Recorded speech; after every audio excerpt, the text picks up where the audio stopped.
Good morning. I'm going to adjust this one. All right. I'm going to start with a song, if that's all right.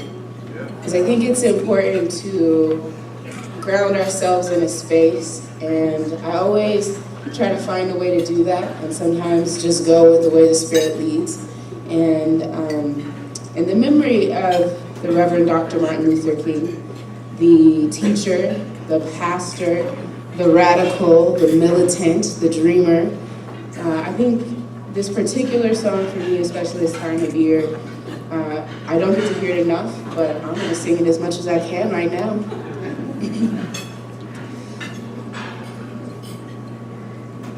Lift every voice and sing till earth and heaven ring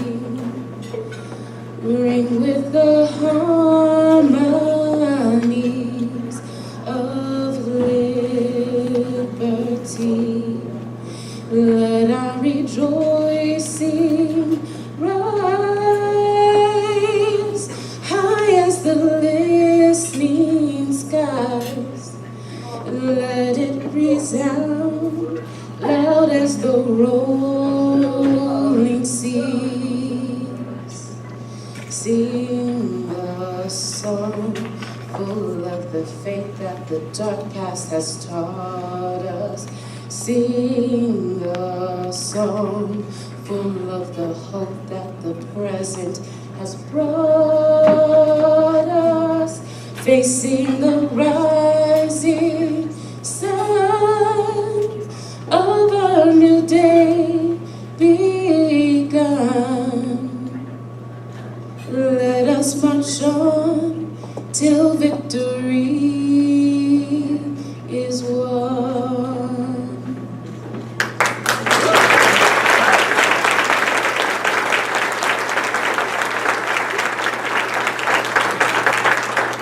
Thank you for bearing with my not warmed up yet vocal cords, but I think it's important to start our spaces with our cultures, with our cultural work and our preservation of who we are. For those of you who don't know, that is the Black National Anthem, Lift Every Voice. I want to start also by acknowledging the elders in the room, acknowledging that it is because of your work and standing on your shoulders that young folks such as myself are able to stand taller and see farther, which means we can make more and even better decisions based on the work that you have done, the human rights that you have pursued, both with the victories and the wins, but also your mistakes. We tend to overlook mistakes, and sometimes, especially when we romanticize people like Dr. Martin Luther King, we forget that he was human. And in that forgetting his humanity, we actually make it harder for us to continue his work, because guess what? We are still human. And so by knowing the human side of our leaders, those who we follow their vision and their dreams, we are the ones that bring them to fruition, who help manifest them.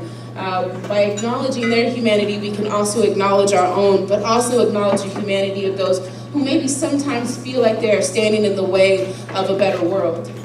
I also want to acknowledge that I live in the Coast Salish territories, that Seattle is built upon occupied Duwamish land, that Seattle is named after a Duwamish chief, and our seal of our city is Chief Self's face.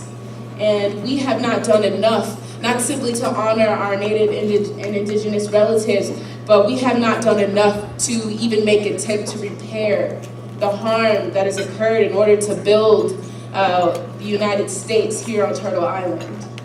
And to acknowledge that the Reverend was speaking to a nation that has also built itself by using Black and brown bodies, the bodies of formerly enslaved Black peoples, as capital in order to establish itself.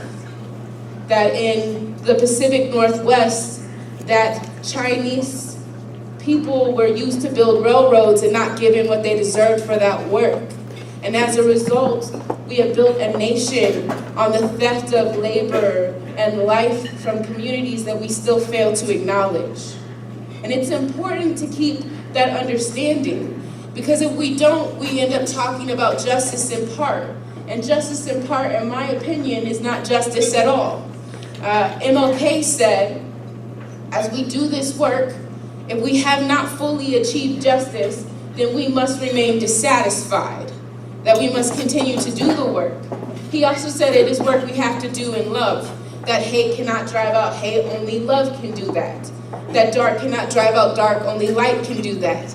And sometimes people use that quote in a way to subdue people, to try to get them to be a little less loud. But really, what I think MLK meant with that quote is that love is not the kumbaya moment sometimes.